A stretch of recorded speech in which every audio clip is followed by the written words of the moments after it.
कैसे हैं आप लोग। उम्मीद करते हो आप लोग खैर ऑफिस से होंगे, खुशबाश होंगे। वेलकम बैक टू वजी रिएक्शन। आज हम जिस वीडियो पे रिएक्ट करने जा रहे हैं, वीडियो मोस्ट फनीएस्ट वीडियो भी कह सकते हैं और यूजलेस भी कह सकते हैं, क्योंकि इसका बॉलीवुड के रिलेटेड है, कोई फायदा नहीं है। क्या क्या चीज़ें ये नहीं बनाते।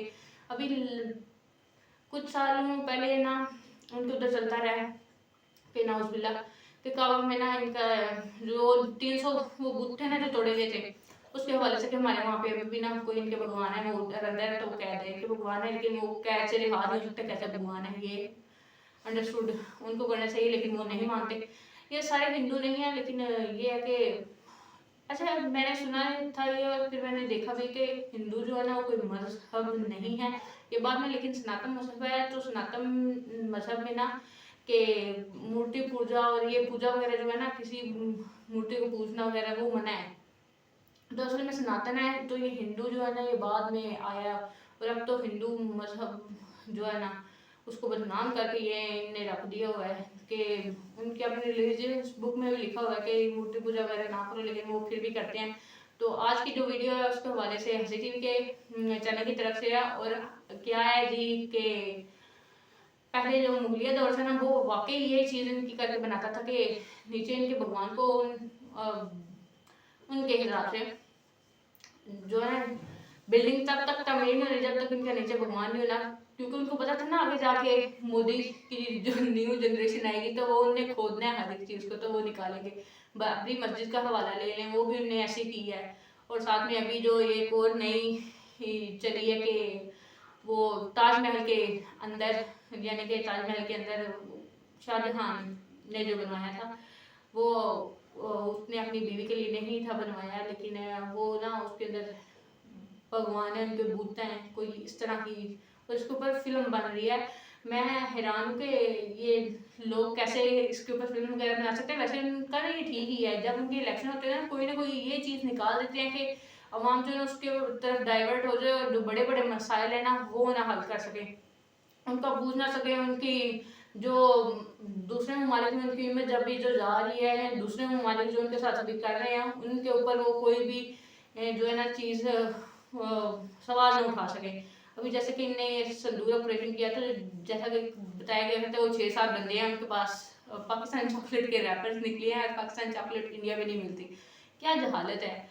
और अभी तक वो पकड़े नहीं गए। सबसे पहले अगर आपके घर में चोरी होती है तो आप चोर को पकड़ते हैं, ना कि आप पीछे जाकर पता करते हैं कि चोर ने ये माइंडसेट का कहाँ से अडॉप्ट किया होगा, ये क्या किया होगा, ये कुछ भी ना।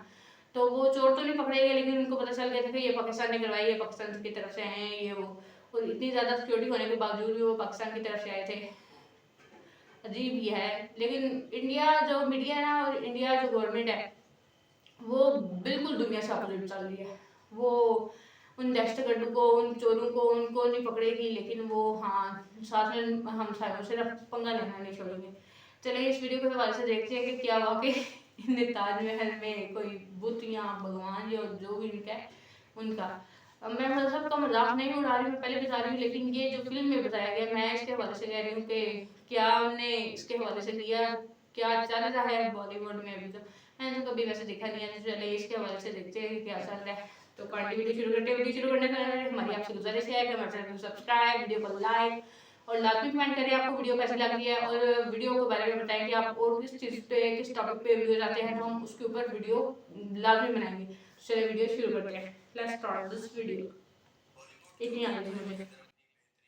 बॉलीवुड जो कि एक टाइम के अंदर अपनी बेहतरीन और क्रिएटिव फिल्म्स के लिए जाना जाता था। अगर आप चाहते हैं कि मैं आप लोगों का कुछ भला करूं तो सबसे पहले आप लोगों को बदलना होगा। आज नेपोटिज्म के चलते यानी बड़े एक्टर्स के बच्चे जिनको एक्टिंग का अलिफ तक नहीं आता, सुशांत सिंह राजपूत जैसे टैलेंट की जगह ले चुके हैं। Sir my self coming from village area, I feeling की वाह क्या एक्टिंग कर रहा है सुशांत सिंह राजपूत।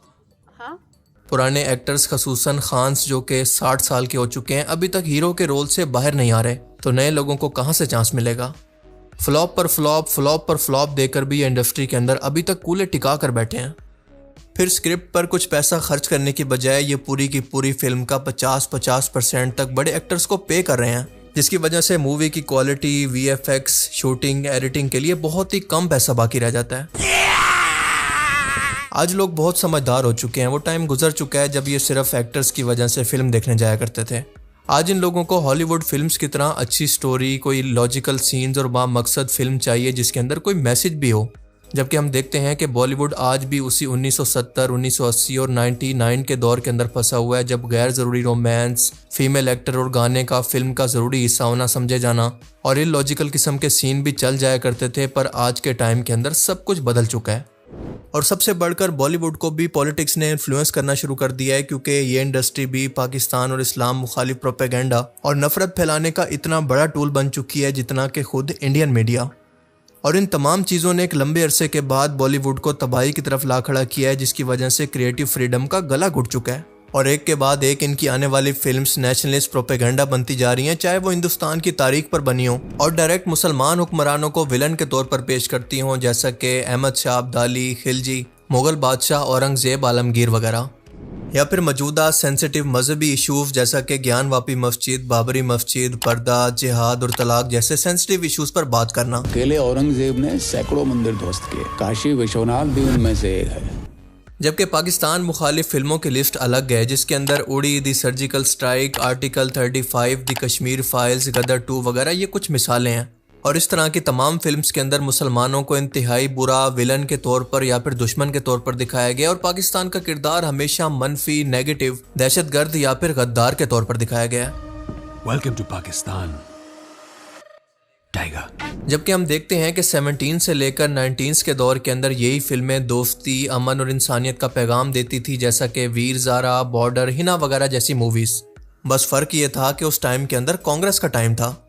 पर आज के टाइम के अंदर हाल ये है कि बॉलीवुड की ज़्यादातर बड़ी फिल्म सियासी बयानियाँ दरअसल इंडियन मीडिया और हुकूमत के नेशनलिज्म के एजेंडे से जुड़ी होती हैं और इन तमाम फिल्म्स के अंदर हिंदू मुस्लिम नफरत का फ़ायदा उठाकर इनको बढ़ा कर कि अगर हमें वोट ना किया तो मुसलमान तुम पर हुकूमत कर लेंगे और हिंदुइज्म खतरे के अंदर है। इसी एक खौफ की वजह से लोगों का वोट बैंक तो ये लोग हासिल करने में कामयाब हो चुके हैं, लेकिन अपने मुल्क को दुनिया के अंदर मजाक बनाकर रख दिया है। हम सब के अंदर जो आग भरी है, आज वही आग हम सरगोदा पे बरसाएंगे और उन पाकिस्तानियों के पर खच्चे उड़ा देंगे।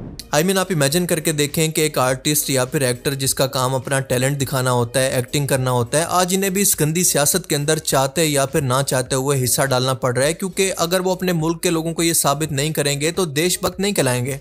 उन बेचारों को इस तरह से ज़बरदस्ती अपनी देशभक्ति अपनी आवाम को साबित करना पड़ रही है। हालांकि एक आर्टिस्ट का कोई मजहब, कोई बॉर्डर नहीं होता, इसका काम ही इसकी पहचान होता है। वो पूरी दुनिया के अंदर इस बॉर्डर के बगैर कहीं पर भी अपना टैलेंट दिखा सकता है। पर आज इंडिया के अंदर ये सूरत हाल बिल्कुल नहीं है, क्योंकि अभी हाल ही में एक और मुसलमान मुखालिफ फितना और फसाद फैलाने वाली फिल्म का मोशन पोस्टर जारी किया गया है, जिसका नाम है दी ताज स्टोरी। और इस फिल्म के अंदर मशहूर एक्टर परेश रावल को लीडिंग रोल के अंदर देखा जा सकता है। जी हाँ, वही परेश रावल यानी बाबू राव। ये बाबू राव का स्टाइल है। परेश रावल ने खुद अपने एक्स अकाउंट पर यह शेयर किया और लिखा कि अगर आपको ये बताया जाए कि ताजमहल के मुतालिक जो कुछ भी आपको बताया गया वो सब कुछ झूठ था और सच को ना सिर्फ छुपाया जा रहा है बल्कि इसको जज भी किया जा रहा है, तो आपका रिएक्शन क्या होगा? अब इस पोस्टर को देखकर ये अंदाज़ा होता है कि इसकी कहानी किस बारे में हो सकती है। जाहिर है कि वही घिसी पिटी स्टोरी के बाबरी और ज्ञानवापी मस्जिद की तरह ताजमहल के नीचे भी कोई मंदिर मौजूद था। उस वक़्त भी इस तरह के ओछे हथकंडों के जरिए हिंदू समाज के लोगों को भड़काया गया था ताकि इससे बिजनेस यानी कमाई हो सके फिल्म्स की सूरत में। और अब इसी कहानी के अंदर एक तीसरा एडिशन भी हो गया, यानी ताजमहल का। आप सबको याद होगा कि अभी कुछ ही अर्सा पहले एक हिंदू सेल्फ क्लेम्ड हिस्टोरियन जिसका नाम है PN ओक, इस बंदे ने शोशा छोड़ा था कि ताजमहल के नीचे भी मंदिर मौजूद हो सकता है जिस जगह पर ताजमहल को बनाया गया। जी हाँ, आपने सही सुना, क्योंकि इस बंदे का मजीद कहना था कि 4th सेंचुरी तक यहाँ पर शिव जी का मंदिर था जिसको तोड़कर शाहजहां ने इस जगह पर ताजमहल को बनवाया था। और आपको मजीद बताऊं कि साल 2000 के अंदर इसी बंदे ने सुप्रीम कोर्ट के अंदर ये केस भी उठाया था जिसको सुप्रीम कोर्ट ने नॉनसेंस कहकर रिजेक्ट कर दिया। और फिर इसके बाद टाइम टू टाइम यानी साल 2015 के अंदर, 22 के अंदर, 23 के अंदर बार बार इस तरह के दोबारा से एतराज़ात जमा करवाए जाते रहे, लेकिन इसका कोई भी रिजल्ट नहीं निकला। हर बार हाई कोर्ट ने या सुप्रीम कोर्ट ने इसको नॉनसेंस कहकर रिजेक्ट कर दिया कि इसके बारे में कोई सबूत नहीं है। और आपको एक और इंटरेस्टिंग बात बताऊं कि ये वो बंदा है जिसने ये भी कहा था कि काबा के नीचे भी मंदिर मौजूद था जिसको तोड़कर नाउज़ुबिल्लाह काबा को बनाया गया, जो आज दुनिया भर के मुसलमानों की सबसे मुकद्दस तरीन जगह है। और इसी से आप इस बंदे की क्रेडिबिलिटी का अंदाज़ा लगा सकते हैं कि ये कितना बड़ा हिस्टोरियन है। और सिर्फ यही नहीं बल्कि इस बंदे का ये भी कहना है कि वेटिकन सिटी के अंदर एक मंदिर मौजूद था जिसको तोड़कर ये शहर बनाया गया। अब जाहिर है कि ये सब सुनकर आपका भी दिल कर रहा होगा कि खोपड़ी तोड़। बट वेट, क्योंकि इस तरह के बेतुके, गैर जरूरी, रिपीटेटिव और नफरत अंगेज टॉपिक्स की वजह से इनकी आवाम खुद भी सोशल मीडिया पर यह सवाल कर रही है, इस मुल्क में ये क्या हरामीपन हो रहा है? हरामीपन से क्या मुल्क चला करते हैं? अब इनकी आवाम खुद ये कह रही है कि आर्ट और क्रिएटिविटी के नाम पर जनता को आप मूर्ख समझना बंद कर दीजिए। इस प्रकार की बचकाना बातें किसी के गले नहीं उतरती, लोग मजाक उड़ाते हैं। अब परेश रावल जब ये ट्वीट कर रहा था तो सोच रहा था कि शायद जब ऑडियंस को ये बात पता चलेगी, उनको सच्चाई पता चलेगी, तो ये अपनी सीट से उछलने पर मजबूर हो जाएंगी। और जब इसी अवाम ने क्रिटिसाइज करना शुरू किया, गुस्सा करना शुरू किया, तो ये ट्वीट डिलीट करके फौरन से भाग गए क्या गुंडा बनेगा रे तू? कि भाई मेरे को तो जरा भी रिस्क नहीं लेने का। बिल्कुल रिक्स नहीं लेने का। पर दूसरी तरफ इनके पेड टाउट्स ने ये लिखना शुरू कर दिया कि ये फिल्म तो मास्टरपीस बनने जा रही है और 1000 करोड़ प्लस की ये आमदनी करेगी। 1000 करोड़। तेरा बाप यहाँ छोड़कर गया था कि तेरी माँ? कुछ ज्यादा नहीं हो गया ये? मतलब कुछ भी। अब सीरियसली मुझे तो इस शख्स की समझ नहीं आती कि पूरी जिंदगी इसने इतनी मेहनत की, कई लेजेंड कैरेक्टर्स दिए, कई लेजेंड फिल्में बनाई, इनकी क्लासिकल मास्टरपीस फिल्में आज भी लोग देखते हैं, और सबसे बढ़ के ओ माई गॉड जैसी फिल्म्स के अंदर काम किया जो कि मजहब के, बिजनेस के मॉडल के खिलाफ थी। लेकिन अब इस उम्र के अंदर आकर वही नफरत बांटने वाले सो कॉल्ड आर्टिस्ट के अंदर अपना नाम शामिल करवा लिया, यानी ए तीर कम एंड टेक मी। समझ रहे हो? अपने सब किए किराए पर अपने टोटल कैरियर पर कालक फेर दिया। Total waste. शायद बहुत ज्यादा मूत्र पीने की वजह से वो उनके दिमाग पर असर कर गया। नहीं, मैं मजाक नहीं कर रहा, बल्कि इन साहिब ने खुद अपने एक इंटरव्यू के अंदर कहा था कि मुझे जब घुटने पर चोट लगी थी तो इसको ठीक करने के लिए मैंने 15 दिन तक सुबह उठकर अपना यूरिन पिया था। सुबह उठ के फर्स्ट यूरिन पीना अपना, कोई तकलीफ नहीं रहेगी, कभी कुछ नहीं होगा, फर्स्ट यूरिन पीना। अब इससे इस बंदे की जहानत और अक्ल का अंदाजा लगाने की कोशिश करें जिसको करोड़ों लोग इंडिया के अंदर फॉलो करते हैं, कि इस कदर जहालत है जिसको ये नहीं पता कि बॉडी से यूरिन को बाहर निकालने का मतलब ही ये होता है कि ये टॉक्सिक है, जिस्म के लिए गैर जरूरी या फिर नुकसानदेह है, इसी वजह से इसको बाहर निकाला जाता है। और ये बंदा दोबारा से उसी वेस्ट को बॉडी में डालने की बात कर रहा है। मतलब मैं इस बंदे को क्या बोलूं यार, मेरे बाप की उम्र का है। बस इतना कह सकता हूं कि इस उम्र के अंदर सटिया जाना मेक सेंस फॉर हिम। आज से सारे हॉस्पिटल बंद, और जो कोई भी आपसे पूछे कि आपके हाथ के अंदर ये बोतल किस चीज की है, तो आप बोलना कि मेरी खोपड़ी में कितना टेंशन है तेरे को मालूम क्या?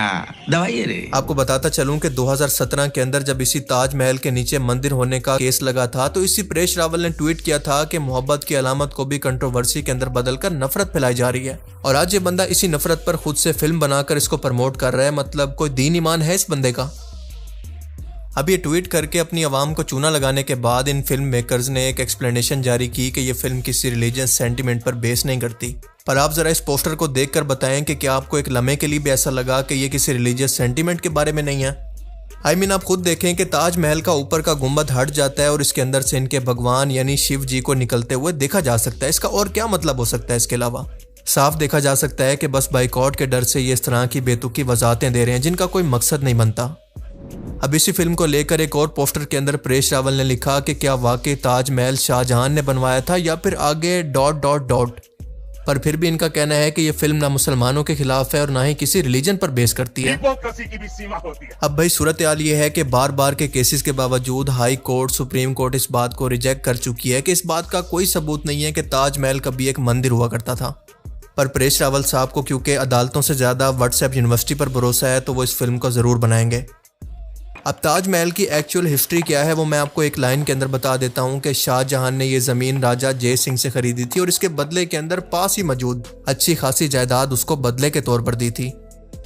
अब इंडिया के लोगों के लिए ये बात समझना इंतहाई ज़रूरी है कि उस टाइम के अंदर जब इंडिया पाकिस्तान वॉर के अंदर साफ दिखाई दिया कि भारत कैसे पूरी दुनिया के अंदर सफारती तौर पर नाकाम रहा, कोई भी इस पर सवाल न करे। और इसके अलावा इंडिया के अंदर महंगाई, बदअमनी, बेरोजगारी पर कोई सवाल न करे। लोगों को असल मुद्दों से भटकाने के लिए हर कुछ अरसे के बाद इस तरह का चूरन बेचा जाता है और अपनी आवाम को उनके पीछे लगाकर असल मुद्दों से भटका दिया जाता है। और यही लोग आपको कुछ अरसे के बाद हिंदू मुस्लिम मंदिर मस्जिद के अंदर डालकर इस तरह से बेवकूफ़ बनाते हैं कि आप ये सब कुछ टाइम के लिए भूल जाएं। और जैसे ही आप ये सब कुछ भूलने लगते हैं तो अगली प्रोपेगेंडा फिल्म बनकर तैयार होती है। और यही वो गोल गोल चक्कर है जो कि पिछले 10 से 15 साल से बीजेपी और आरएसएस जैसी जमातें अपनी आवाम को बेवकूफ़ बनाकर गोल गोल घुमाकर कर रही हैं। और ये तब तक नहीं बदलेगा जब तक कि इनकी खुद की आवाम इनके खिलाफ खड़ी नहीं होती। और इस तरह के रिएक्शन को देखकर ऐसा लगता है कि हमें उम्मीद को नहीं छोड़ना चाहिए, क्योंकि इनकी आवाम अब सच्चाई को जानकर इनके खिलाफ खड़ी भी हो रही है। और अगर ऐसा नहीं होता तो इसके असरात तो पहले ही पूरी दुनिया के अंदर रेसिज्म की सूरत में देखे जा रहे हैं। बाकी आप इस बारे में क्या सोचते हैं? अपनी कीमती राय का इजहार कमेंट सेक्शन में ज़रूर कीजिएगा। अगर आप हमारा व्हाट्सएप ग्रुप ज्वाइन करना चाहते हैं तो इसका लिंक आपको नीचे डिस्क्रिप्शन में मिल जाएगा। टीवी की तरफ से बहुत ही अच्छी मतलब इन्होंने एक्सप्लेन किया है। तो वाकई ये चीज़ें हैं कि इनकी ज़्यादा पहले की मूवीज़ और अब की मूवीज़ जो है बहुत ज़्यादा फ़र्क है। इस्लाम प्रोपेगेंडा और रियल लाजमी है ना इनका, और ये साल में एक दो फिल्म इसके हवाले से ज़रूर आती है। और ज़्यादा ये ना जब इलेक्शन का टाइम होता है तो तब ज़्यादा आती हैं। अभी जैसे इनकी नाकामी संदूर के ऑपरेशन के हवाले से है, वो लोग अभी तक सवाल कुछ कर रहे हैं कि अभी तक हमारी पूरी दुनिया में जगह हसाई हो रही है, तो उसका जवाब दे कौन है, या फिर हमारी जो सफारती चीज़ें हैं जो उसके हवाले से वो जवाब दे कौन है। लेकिन उसके हवाले से वो जवाब नहीं दे रहे। हाँ, लेकिन वो ये आपको बताएंगे कि हिस्ट्री में पीछे जाके टाइम मशीन के जरिए, डोरेमोन की टाइम मशीन के जरिए, कि ये शाहजहां ने नहीं था बनवाया है, शाहजहां ने ये ज़मीन नहीं थी, या फिर शाहजहां ने जब बनवाया था तो यहाँ पे एक मंदिर था। अजीब ही चीज़ें हैं। और ये जो एक्टर्स हैं इनका मुझे नाम तो नहीं आता, इनका बाकी ये जो यूरिन पीते रहे हैं लाहौल, इनका उसके ऊपर असर हो गया है और ये अब ये चीज़ें कर रहे हैं। आपने पूरी ज़िंदगी इस चीज़ को कहा है कि जो है ना नफरतों को मिटा के प्यार बांटना है। आपने जो है ना मजहब ने ही इंसानियत करना सिखाया है। तो आप इस वक्त जाहिर सी बात है, आपने सेकंड आपके पास शोहरत भी है, सब कुछ है, लेकिन आपके पास अभी और पैसा ही है जो इंसान को ऐसे काम करने पे जो है ना रागब कर सकता है। तो आपने पैसे के लिए ये चीज़ें फिर से शुरू कर दी हैं। एक एक जो आप लोगों का बीजेपी की तरफ से जो माइंड सेट है ना, नहायत ही ओछा है। और मेरे ख्याल से ये बीजेपी से रिलेटेड या उनकी पार्टी से या कहीं से इनका कनेक्शन भी है। तो ये तो उनके लिए फिर बेस्ट है कि आगे चल के जो इलेक्शन हो रहे हैं। लेकिन अभी उनकी उनकी आवाम जो है ना वो समझना शुरू हो गई है कि ये सब कुछ प्रोपेगेंडा है, ये नफरतें फैलाने का है। तो अजीब सी चीज़ है। लेकिन ये है कि जब भी बात होती है ना तो हमारे यहाँ पे सिर्फ मुसलमान और सिख और हसाई भी थे उस वक्त में, और साथ में हिंदू भी थे। लेकिन जब भी कोई फिल्म वगैरह या किसी के रिलेटेड बनती है ना तो सबसे ज़्यादा किसके रिलेटेड बनती है, हिंदू मुसलमान के रिलेटेड। क्योंकि उनका जो वोट बैंक है ना वो इसके रिलेटेड चलता है, क्योंकि हिंदू और मुसलमान ना उधर मेजोरिटी में ये दो जो है ना चल रहे हैं। तो इसलिए और अभी इनका ये जो उनकी पोल्यूशन का हिसाब लगा लो, उनकी जो मुल्क में गंदगी है, टूरिस्ट के साथ जो हो रहा है या फिर कुछ भी, आपने उसको चीज़ों को ठीक नहीं करना, आपने फिर वही नफरतें बांटने का काम करना है। तो शौर जो है ना सबसे लाजमी इम्पोर्टेंट चीज़ है। तो हमें भी चाहिए कि इस चीज़ को ना हम करें, हाईलाइट करें कि ये क्या चल रहा है। बेशक वो हमारे पड़ोसी हैं, तो हमें भी उनके लिए दुआ करनी चाहिए कि वो इन चीज़ों से अब बाहर आ जाएं। क्या अजीब और नफरतें फैलाने का काम ना सिर्फ अब बीजेपी बल्कि बॉलीवुड भी कर रहा है, और उनका मीडिया तो करता ही रहता है। तो ये थी आज की वीडियो। नेक्स्ट वीडियो में आपसे मुलाकात होगी, उससे पहले हमारे चैनल को लाजमी सब्सक्राइब करें, कमेंट करें आपको ये वीडियो कैसी लगी है और आपका इस बारे में क्या ख्याल है, और साथ में वीडियो लाइक लाजमी कीजिएगा, सब्सक्राइब लाजमी करके जाइए। नेक्स्ट वीडियो में आपसे मुलाकात होगी। अल्लाह ने के बाद। Thank you. Goodbye.